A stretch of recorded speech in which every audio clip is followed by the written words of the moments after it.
우계 성우는 한양 서울에서 태어났는데 파주에 살면서 율곡 이이와 교류가 많았다. 율곡 이이와는 친구처럼 지낸 대학자인데 이이가 죽고 나서 선조왕 앞에 이이를 비난하는 조정대신들이 많을 때 이이를 두둔하다가 관직에서 쫓겨나기도 하였었다. 조원과 우계 성우는 스승과 제자 관계이자 정치적으로 서인의 핵심 인물들로서 깊은 유대 관계를 맺고 있었다. 조원은 평생 3명의 스승을 모셨는데 그들이 바로 토정이지암, 우계 성운, 율곡 이이다. 조원이 경기도 파주의 교수로 부임했을 때 당시 파주에 은거하고 있던 성운을 찾아가 배움을 청했다. 성운은 겸손한 성품 탓에 조원을 정식 제자로 대우하기보다 학문을 함께하는 버처럼 대하려 했으나 조원은 성운을 깎듯이 스승의 예로 모셨다.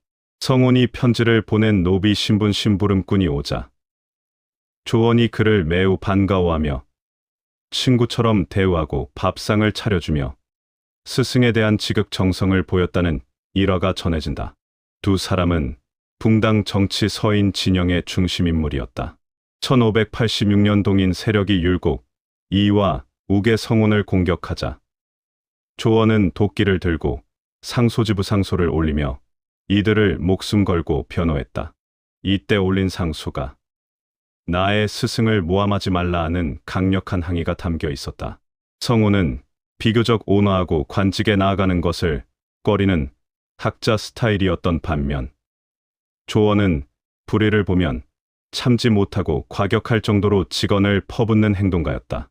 하지만 조원의 이러한 행동의 밑바탕에는 항상 스승 성운 이이에 대한 존경과 그들의 학설을 지키려는 의지가 있었다. 조원이 의병을 일으켜 청주성을 탈환하고 금산 전투에서 700명의 의병과 함께 장렬히 전사하자 성운은 아끼던 제자이자 동지였던 조원의 죽음을 매우 슬퍼했다. 이는 두 사람이 단순한 사제지간을 넘어 조선 성리학의 중요한 연결고리임을 보여주었다. 조원에게 성운은 목숨을 걸고 지켜야 할 스승이었으며 성운에게 조원은 자신의 학문과 뜻을 실천으로 옮긴 가장 기계 넘치는 제자였다. 이이와 함께 서인의 영수로 추앙받았으며 학문적으로는 퇴계 이황의 학설도 깊이 존중하여 독자적인 학문 체계를 구축했다. 우계율곡 두 사람은 편지를 통해 치열한 토론을 벌였다. 이는 서로를 비난하는 것이 아니라 학문적 깊이를 더하기 위한 아름다운 논쟁으로 유명하다. 이이가 현실적이고 개혁적인 성향이 강했다면 성운은 온화하고 신중하며 도덕적인 수양을 강조하는 성향이었다. 성운은 이이와 절친했지만 학문적으로는 퇴계 이황의 이와 기는 다르다에 상당한 공감을 표했다. 왼쪽에는 퇴계, 오른쪽에는 율곡이라는 말이 있을 정도로 두 거두의 사상을 절충하고 조화시키려 노력했다. 이 때문에 영남, 퇴계 학파와 기호 율곡 학파 사이에서 교량 역할을 하기도 했다. 벼슬길에 나아가기보다 학문 연구와 후진 양성에 힘쓰기를 좋아했다. 왕의 부름을 받아도 병을 핑계로 60여 차례나 사양했다. 임진왜란 전쟁이 발발하자 광해군을 보아 분조임시 조정을 이끌기도 했으며 이이의 10만 양병설을 지지했다. 사후 그 학문적 업적을 인정받아 조선 유학의 명예의 전당이라 할 수 있는 문묘 18인에 배양되었다. 문묘는 공자를 비롯한 유교의 성현들에게 제사를 지내는 사당 성균관 대성전 등이다. 이곳에 신라, 고려, 조선 시대를 통틀어 학문과 덕행이 가장 뛰어난 한국의 유학자 18명을 함께 모시고 있는데 이들을 동국 18연이라고 부른다. 시대별로는 신라 2명, 설충 원효대사의 아들로 이 두 문자를 정리하여 유교 경전 보급에 기여했다. 최치원, 시무 10조를 건의한 통일신라 말기의 대문장가이자 천재 학자이다. 고려 2명, 안양 고려 후기 원나라로부터 성리학을 처음으로 도입했다. 정몽주, 이 몸이 죽고 죽어 단심가로 유명한 고려의 마지막 충신이자 성리학의 시조로 추앙받는다. 조선 14명. 조선은 유교 국가였던 만큼 가장 많은 인물이 배양되었다. 김굉필 실천 유학을 강조했다. 정여창 김굉필의 친구로 효행과 학문으로 이름이 높았다. 조광조 중종 때 도학 정치를 꿈꾸며 급진적인 개혁을 시도했다. 이연적, 퇴계 이왕에게 큰 영향을 준 명남 학파의 선구자이다. 이왕 동방의 주자로 불리는 조선 성리학의 최고봉으로 영남 학파의 거두이다. 김인우, 인종의 스승으로 도덕과 절의를 중시한 호남 성리학의 대표 인물이다. 이현실, 개혁을 강조한 대학자이자 정치가로 기호 학파의 거두이다. 성운 이의 친구로 온화한 인품과 조화로운 학문을 추구했다. 김장생 이의 제자로 조선 예절에 관한 학문을 집대성했다. 조원 이의 제자이자 임진왜란 때 의병장으로 활약 700의 총금산 전투에서 의병 1500명과 함께 순절하였다. 김집 김장생의 아들로 아버지의 학문을 이어받아 예학을 심화시켰다. 송시열, 효종과 함께 북벌을 추진한 서인노론의 강력한 영수이다. 송준길, 송시열과 동문수학한 친구로 양송이라 불리며 예학을 발전시켰다. 박세채 숙종 때 탕평책을 건의하며 당쟁을 완화하려 노력한 소론의 영수이다. 문묘에 배양된다는 것은 유학자로서 누릴 수 있는 최고의 명이었다. 혁명의 경는 지행하빌, 정신에 따라 의병을 모으기 시작했으나 시간이 지체되고 있었다. 그래도 나라를 위해 나선 의병과 승군 등으로는 왜군의 정예병 3000명을 상대하기에는 힘들었다. 그러나 의지는 꺾이지 않았다. 박이마을을 떠나 공주 부근의 차령에서 조원 의병이 소규모 왜군을 물리치게 되었다. 하지만 비록 소규모 전투에서의 승리이지만 의병 사기가 올랐고 승리 여세를 몰아 왜군 3000여 명이 점령하여 차지하고 있던 요충지 청주성을 조원 의병이 8월에 탈환하였다. 또 육지에서 이길 수 있다는 희망을 보여준 의미 있는 규모의 최초의 승리였다. 청주성 탈환 후 조원이 다시 의병을 모집하여 북쪽으로 향하여 온양에 이르자 충청도 순찰사 윤국형이 마카의 장사 장덕익을 시켜 조원을 설득하기를 서원의 전투에서 이미 공의 충용함을 알았으니 이제는 공과 사생을 함께할 것을 맹세한다. 그런데 금산의 왜군에게 초토사가 전투에서 패한 뒤로 더욱 창궐하여 앞으로 호서오남을 침범할 형세가 있다. 만약 그렇게 된다면 국가에서는 다시 중흥할 희망이 없어질 것이며 공을 따르는 사졸들도 자신의 집을 생각하게 될 것이니 어떻게 안심하고 북쪽으로 갈 수 있겠는가. 차라리 작전을 변경하여 금산의 적을 토벌한 뒤에 힘을 합해 근황하는 것이 더 좋겠다 하였다.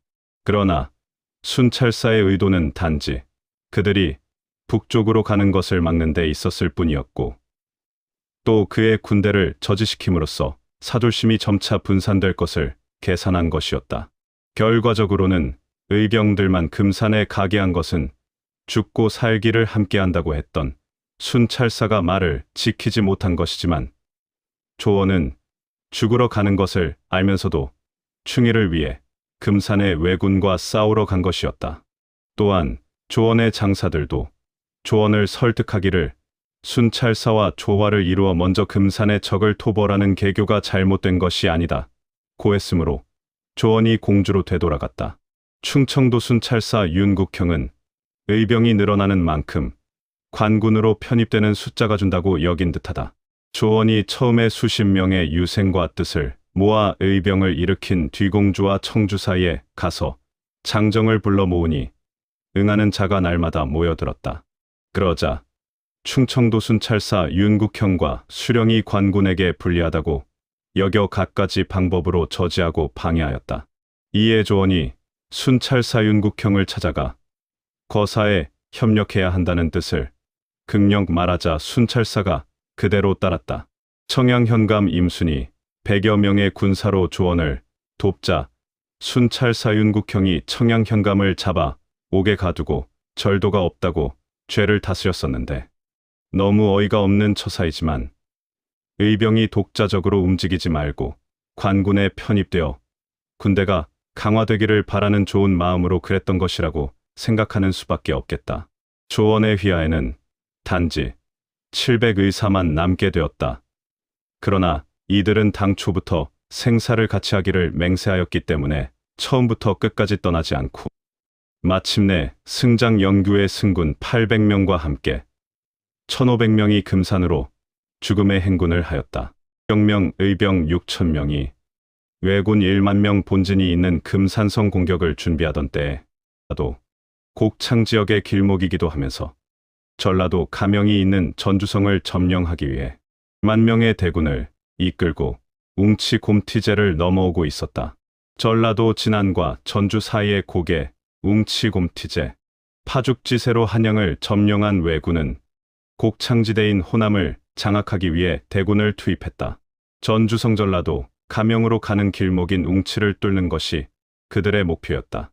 1차 의병장 황박, 2차 나주판관 이봉남, 3차 김제군수 정담과 해남영감, 변응전 등 웅치방어선은 3단계로 구축되었는데 의병장 황박 1선이 밀려난 후 정담은 적을 죽이지 않고는 살아서 돌아가지 않겠다며 병사들을 독려했다. 화살이 다 떨어지자 정담과 병사들은 칼을 뽑아 들고 6탄 돌격을 감행하며 백병전을 벌였다. 부하들이 후퇴를 권했으나 정담은 이곳이 나의 무덤이다. 내가 어찌 구차하게 살기를 도모하겠느냐. 차라리 여기서 한 명이라도 더 죽이고 죽겠다라고 외치며 끝까지 싸우다 장렬하게 전사했다. 외장 안코쿠지는 조선군 시체들 사이에서 정담의 시신을 발견. 용맹함에 감동한 그는 조선군의 시신을 수습해 길가에 무덤을 만들어주고 푯말을 조선국 충성스러운 의사들의 무덤을 조문하노라 라고 하여 적장조차 고개를 숙이게 만든 것이었다. 졌지만 전략적 승리임을 보여주고 결국 왜군은 피해가 너무 커서 전주성을 포기하고 철수하였다.